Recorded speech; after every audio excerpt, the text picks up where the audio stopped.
This is really a story about two totally different worlds, connected by one incredibly powerful force, the ocean. It all starts in the sunny, comfortable world of a yacht club, and it ends with a truly harrowing story of survival. I mean, this is the dream of sailing, right? You've got the clinking glasses, that perfect breeze. It's this picture perfect vision of the sea as a playground where you don't have a single care in the world. And for the members of the Coronado CIC Yacht Club or the CCYC, that dream is pretty much their everyday reality. This is so much more than just a place to park a boat. It's really the heart of a community, all built around this shared love for the water. So the club really has two things going for it: this incredible setting and this really tight-knit community on the inside. It's all about making memories, whether you're actually out sailing or just raising a glass with friends. And let me tell you, this is not a quiet place. Their calendar's just packed. We're talking the whole 9 yards. Competitive sail races, casual raft-ups, poker and trivia nights, even comedy shows and Super Bowl parties. It's just this non-stop hub of activity. But what happens when the party's over? For all the fun and all the festivity, there's something else going on here. A much deeper, more profound relationship that these members have with the sea. One that truly acknowledges its immense power. And we actually find a clue to that deeper connection in, well, maybe an unexpected place. A quieter corner of the club, the Nautical Book Club.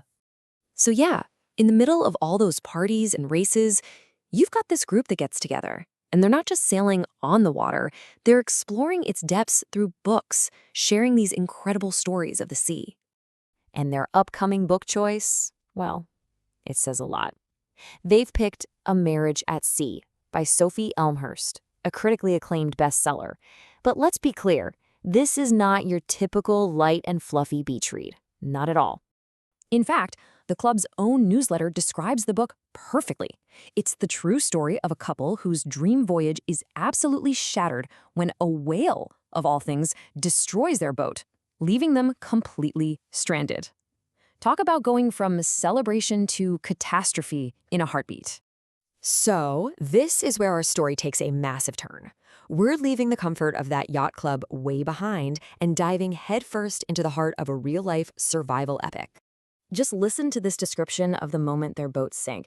It's not chaotic, there's no big explosion, it's just this quiet, final surrender to the sea. The author writes that the last tip of the mast looked like a thin arm hoping for rescue. Wow, that is just absolutely chilling. And just like that, their grand adventure was over. They had this massive plan to sail from England, cross the Atlantic, go through the Panama Canal, and all the way to New Zealand.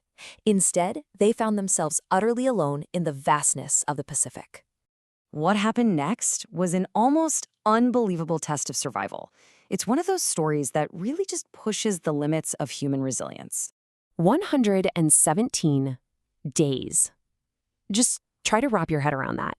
That is nearly 4 months floating in a tiny raft with no land in sight and absolutely no guarantee of rescue. So, for them to survive, they had to make this huge mental shift. They went from just sailing over the ocean to becoming a part of its ecosystem, learning the rhythms of sea life to catch turtles, fish, and even birds, just to stay alive.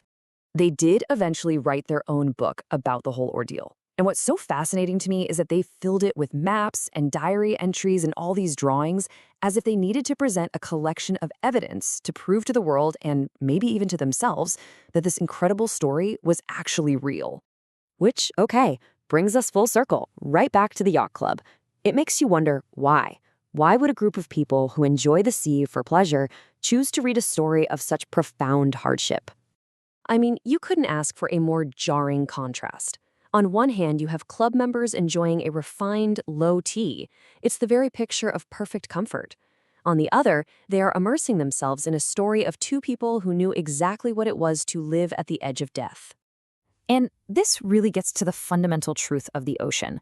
For the members of the CCYC, it's a source of joy, sport, and community. But they know that just beneath that beautiful surface, it remains a wild, unpredictable, and immensely powerful force. At the end of the day, reading stories like this isn't just for thrills. It's an act of respect. It connects the club's own Corinthian spirit, their whole ethos of fair play and adventure, to a deeper understanding of what it truly means to be out on the open water. In the end, every single voyage, whether it's just a quick Sunday race or a trip all the way around the world, carries a little bit of this mystery, a sense of the vast, beautiful, and sometimes lonely expanse that has captivated humanity for centuries. And I guess that leaves us with a final thought to chew on. Is it this very contrast, the promise of pleasure, always shadowed by the potential for peril, that makes our connection to the sea so powerful and so everlasting?